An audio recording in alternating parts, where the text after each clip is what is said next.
back with another episode of Staple or Stinker with Thoralf, who actually forced me to be here for this. Well, I heard Carl did it the last time and he did well, so I wanted to do weller. Weller? That's true. Carl did actually pretty well. He got 3 out of 5 cards right. You can see if you can beat that score. This is Thoralf, only the best player in the world, constantly wins all of the tournaments. Gets all of the prize money, I like you. That's very buys good. all of the cards again. He's also very handsome and very, very nice. And he will get all of these correctly if I messed up. But it is my sworn duty to put some cards here, 5 in total. Some of them are staples that are used very frequently in the Yu-Gi-Oh sphere. And some of them maybe sound good, but aren't that great. I came prepared.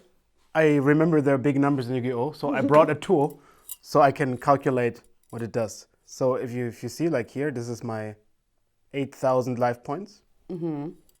So I'm starting with that. See, Yu-Gi-Oh players, this is how people who win at the Magic game. Please don't bring in abacus to math, your Yu-Gi-Oh they tournament. read.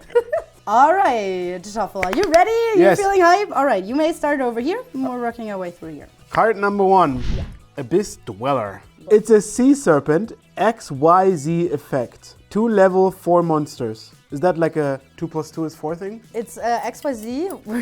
It's kind of, it works with like a kind of an overlay. You need 2 level 4 monsters It's to create a level 6. Oh, it's XYZ 1-9. monster. 2 level 4, not 2 level 4 monsters. It's, yeah, okay. While this card has material attached that was originally water, all water monsters you control gain 500 attack. Once per turn, end of line. Quick effect, you can detach 1 material from this card. Your opponent cannot activate any card effects in their graveyard this turn. And it's not the first time I did this. I'm not an expert, but I'm just ignoring the numbers that are written on the bottom right because usually they just... At this point, Yu-Gi-Oh games aren't really won anymore by reducing life points to 0. Let's be real. So my general strategy, if they're impressive, which this says 1,700, 1,400, they're more likely to be bad. Because if it would be a good effect, those numbers would be low. So walk me through. This is an XYZ effect. Mm-hmm. So XYZ means you have those 2 level 4 monsters, preferably of the water type. You overlay them, and that means you can special from your extra deck, the Abyss Dweller, put them on top of these 2, and these 2 count as materials. So this is what they mean when they say detach some of those cards. Okay, so this one is in my deck that I don't have to bring. So I always have access to this. And as soon as I have 2 water monsters, I can summon this. Yes.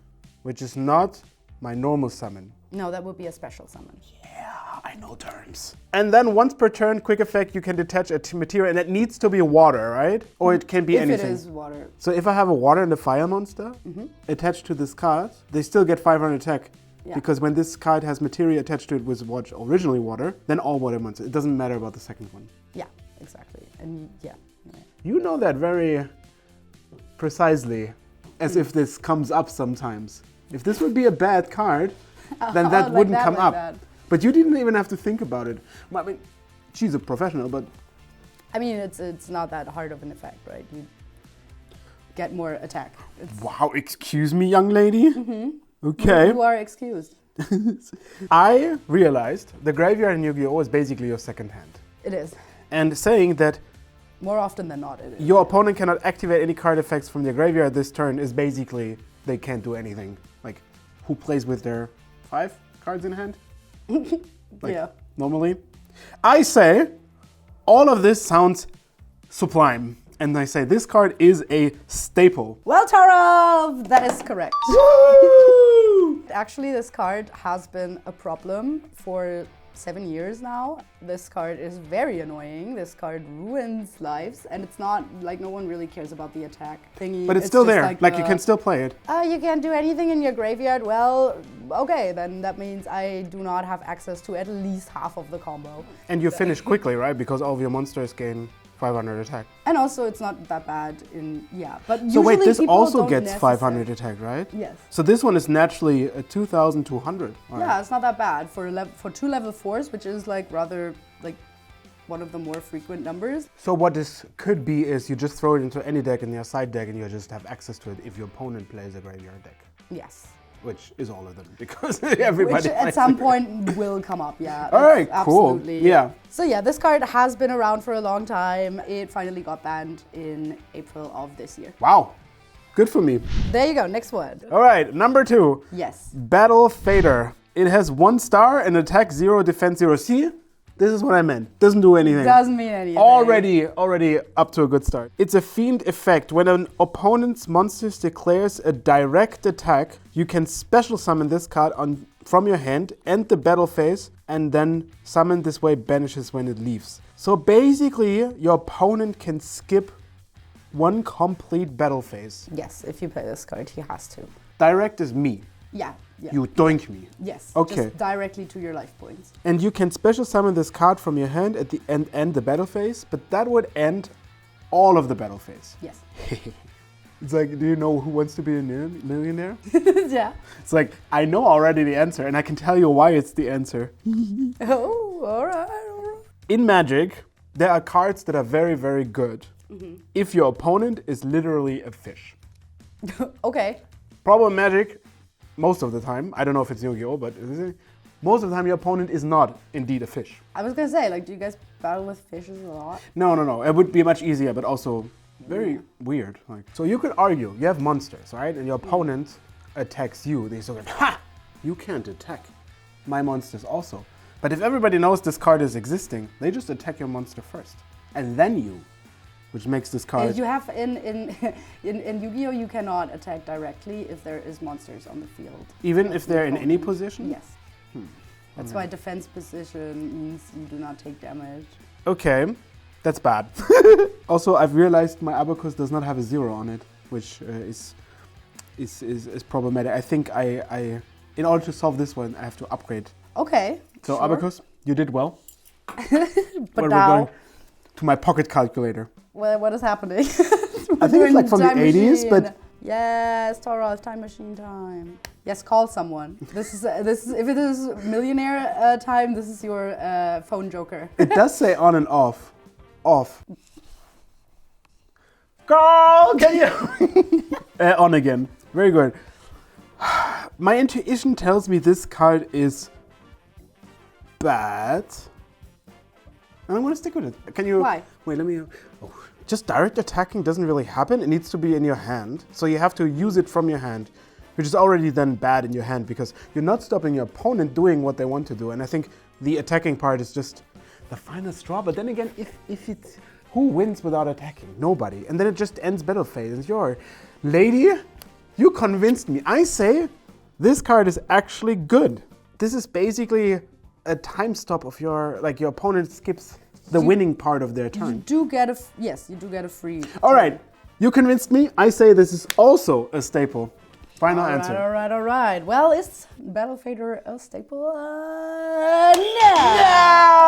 Yay! Some say no. I feel it is not a bad card. I mean, it's a guaranteed, you'd have to have it in your hand, of course, which usually means you play 3 off, and that's not really worth it. Right. Because all you do is basically stalling. They can still use their main phase 2 to just build up more negates. Like, it's very tricky to activate some effects in the battle phase, but yeah, that's great and all, but it was really good back in the day, and like even now there are some decks where it's like 10-pay dragons, where it's like, you know, if you stop them in the battle phase, basically they're done, but they have a field spell that says you cannot activate or negate attacks, so yeah. So you're basically telling me I was right and then you tricked me into being wrong. Well, that's okay, what lady, it looks like, yeah. I didn't think I wanted to do this, and I'm sorry, but I have to show you the yellow card for this. Oh no. So one more and you're out. Oh no. This is serious business. Not the yellow card. Okay, card number 3. Super Polymerization. Super Polymerization. Spell card. Discard 1 card. Fusion summon 1 fusion monster from your extra deck using monsters from either field as fusion material. You can use your opponent's monsters. Neither player can activate cards or effects in response to this card's or activation. So you discard a card. I would say that's irrelevant, sometimes even an upside. This is only your turn, right? Like, you cannot use spell cards in your opponent's turn. Unless they're quick spells. Oh, it has a lightning. Yeah, that means it's a quick spell. Wait, so you can instantly cast something from your opponent's cards. Yeah. I don't know if I understand this correctly. This is the most Leonie card I've ever seen. There's a card in Magic which basically is way too expensive and super bad. But if your opponent doesn't play around it, it makes you win the game. And you just, when you have it in your hand, your opponent doesn't, you're like, Oh no. And then I can imagine you sitting at a tournament and you just sit there. So I have two theories. A, this card is obscenely good, which is my tendency. Or B, this card is pretty bad, but beloved and people really like to play it because it is such a gotcha moment. It's pretty and funny for sure. If this is not a good card or your opponent doesn't realize that it's there and you get them with that, they just go home. It says any fusion monster from your extra deck. Is that something that is a common, that you can summon anything with no choice? So usually that means they still have to have the restrictions that the fusion card has on it that you want to summon. So maybe there's a fusion card that says you have to use a blue eyes and another card. Oh, so fusion ones are specific. Yes, fusion monsters are always, they're always like it's either not like two specific monsters or at least two of the same type. Okay. But not always, of course, not always. Are there fusion monsters that are good that you can easily summon? Like let's say with one or two monsters? Yes. All right, slam dunk. Good card. No. God damn it, Thoralf, of course it is. Yeah! Poly is busted. Wait a second. Yeah. Actually, you guys, like, it's so hard to straight face that one because it's super poly. What do you mean? What do you mean?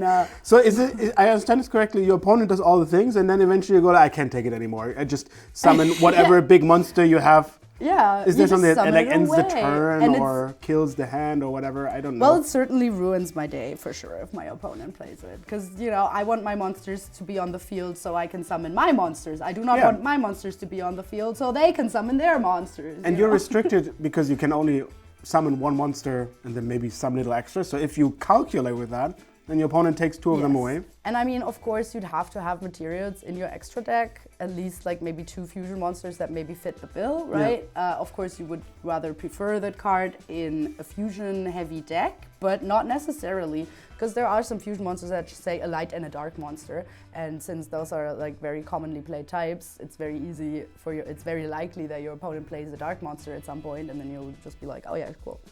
Right.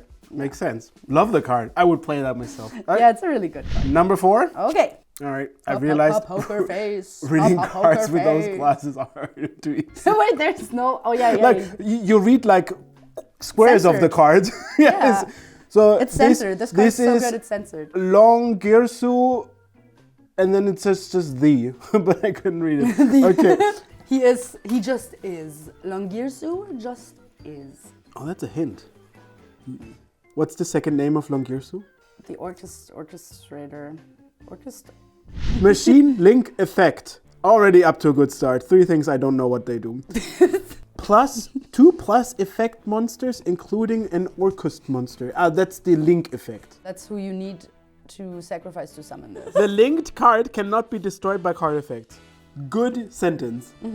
You can target 2 of your banished monsters, machine monsters, shuffle them into your deck, then you can send 1 linked monster your opponent controls to the graveyard.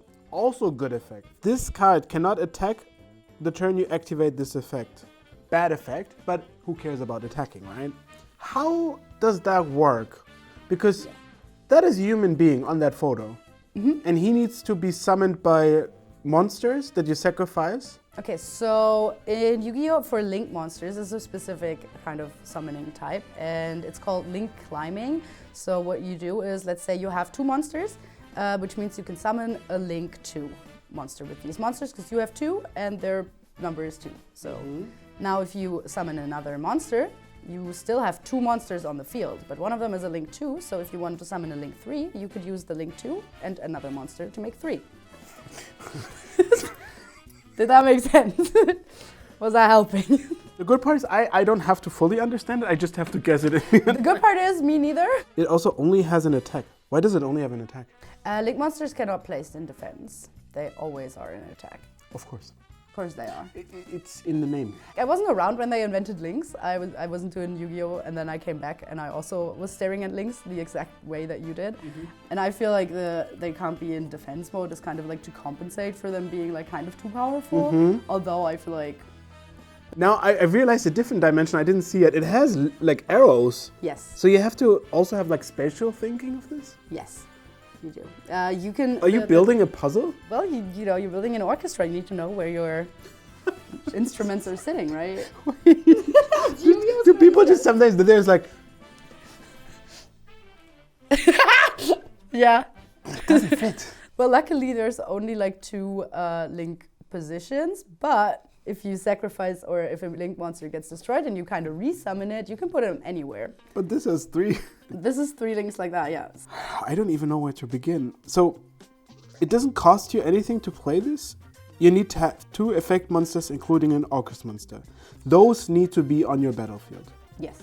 Already problematic. Battle monsters because I've learned on the battlefield, problematic. if you have monsters, your opponent uses them to summon their stuff. Yeah. Yes. How easy is it to exile monsters? The orchestra type wants to exile themselves to summon Shuffle them themselves. into your deck, then you can send 1 link monster your opponent controls to the graveyard. How good are link It takes so much things. Okay. Go with your gut. I'm telling you a little secret. When this card says this card cannot attack the turn you activated, it is good. It doesn't help, but it's them thinking that might make it fair. I say, even though I don't think it, I don't know how, but it's good. I say it's good. Well, Toffel, that is almost correct. I don't like this button. So they're just good on their own and you don't need this? It is an okay card in the Orcust archetype, but there are other cards within that deck that are way more powerful. The best thing you can do with this card is summon another monster. I now remember you said you like it, so it should have been bad. Yeah, it's right. I confused you by actually telling you everything you need to know, but then you kept asking questions. And I assume your opponent also doesn't really play that many link monsters themselves, or is that something that... I feel like I like this effect quite a lot. I think it's fine. I think it also helps with the deck, especially... well, now it's easier because the cards are pretty much unlimited, but... back when they were still banned, it was kind of necessary to play this because you wanted to shuffle your cards back from the exile because you will need them later, right? Of course, oh, my precious monsters. Okay, so what you're saying me is ignoring all of... It's not a bad card. All of those people who will not judge you for anything. It's the best card ever. This is a staple, right? I love him, he's so pretty. So pretty. We can just argue this was correct. The others just didn't know it. We will if you get the next one right. This is definitely your point because you're not losing to Carl. Yeah, so we can argue that this gives me 0.5 points because I was objectively very correct. Only the subjective. Wait, I'm just getting something from the director's thingy. Oh yeah, wait. You said I play this, so it has to be bad. So I don't feel like giving you. The card has to be objectively good. I think the director's in. Oh, damn. Well, unfortunately, we cannot award you these points. Reasonability on the set, please. So I'm 2-2. This is so fun, but you have to get this point now or else. I trust myself. I will need a little... motivation. Yes. Should I sing a song? Okay. Okay. Maybe. I wanted to use the medallion to bring me luck, but actually now I use it to banish you. Yeah, this is cursing the world can never hear that again. Okay. No, actually, like this is my good fortune now. All right, let's go. Focus. Yes. Triple tactics talent. If your opponent has activated a monster effect during your main phase this turn, activate one of these effects. So they have to have a monster, and it needs to be a main phase. You draw 2 cards. You take control of a monster your opponent controls until the end phase. Look at your opponent's hand, choose 1 card from it, and shuffle it into the deck. You can only activate 1 triple tactics talent per turn. That is strong. Like, just looking at your opponent's hand and make them ditch one of their cards is hella good. Do you get all 3 effects? Like, you have to choose one, though. So I would order them by saying taking control of your opponent's monster is kind of Drawing 2 is good, but drawing random 2 might be equal or worse, like depending on what your hand looks like. But looking at your opponent's hand, knowing what they have, and then shuffling one card back is just bonkers, right? If your opponent has activated a monster effect during your main phase, how often does that happen? I realize this is basically what the card trickles down to, but I mean, you kind of help me out. What are effects your opponent wants to do in my main phase? This card could not be activated in the main phase. This can only be activated in the battle phase. This card can activate in the main phase, but also, because it's a quick effect, could also activate in the standby phase or the draw phase. So quick effects that your enemy has can be, or so-called hand traps are usually what that refers to. So you need an effect that is not a quick effect. It is already quite limiting, right? No. It can be, of course, a quick effect, but your opponent has to do it in the main phase and not in the... But wouldn't good players do this if they know this card exists? Like, if it is a good card, it's all around, everybody knows it. If it's a good card and everybody knows it, then everyone would try to activate their effects as soon as they Which, again, could, is this thing from the battlefield that then makes it worse because everybody expects the card and then would play around it, right? Yeah. So I play a card face down. It's your turn. Yes. And then in your turn, I can say, like, I flip this face up. When you do stuff? No, you can't really. But you could play a monster that says, like, maybe you negate the effect of a spell card. You know what I'm thinking? The name is so cool. Would they waste it on a shit card? It's a great name. Yeah, but I feel like this is like, oh, I got TTT'd again. Like, this is so annoying. Yeah. Oh, the TTT of it all. The name got me. Yes. Well, then I only said 5 hits, which is not a very smart strategy, but here we are. True, you did. But some of them were against your better judgment. All right. Hit me, baby, one more time. This is a staple. Yeah, you are absolutely correct. Yes! This card is 3.5 points! It is currently on the ban list, a little bit of a limit. So out of 100 cases, how many times do you take control of your opponent's monster at the end of the turn? Honestly, sometimes I do, because sometimes the card that my opponent has activated is, for instance, something like Fufalos, or like a card that I couldn't negate, and that says whenever you special summon, I draw a card. So I try to limit my special summons. You need to have it. Yeah, so you're I countering try to, the effect. Ooh, yeah, that's so cool. I get one of theirs, and then usually this is for the monster that they have is usually one from the extra deck. So then I get out SP Little Knight. She's a monster that has a very powerful effect and only requires 2 monsters. Cool. So you all say all 3 of those effects are pretty cool. I think all of them are good, but you're right, of course, the having hand knowledge, especially in the first turn, like before you even do anything. So now that we officially tied with a score of 3 out of 5, you will have to give the deciding tiebreaker to either Carl or me. Well, I guess we'll have to do like an epic standoff. That was awesome, Thoralf. Thanks for playing this with me. Thanks for guessing, and thanks for being so smart and telling everyone out there that the looking at your opponent's hand is the better effect. If you look at it from the hindsight, I just said hit to all 5 cards. I don't know how smart that is.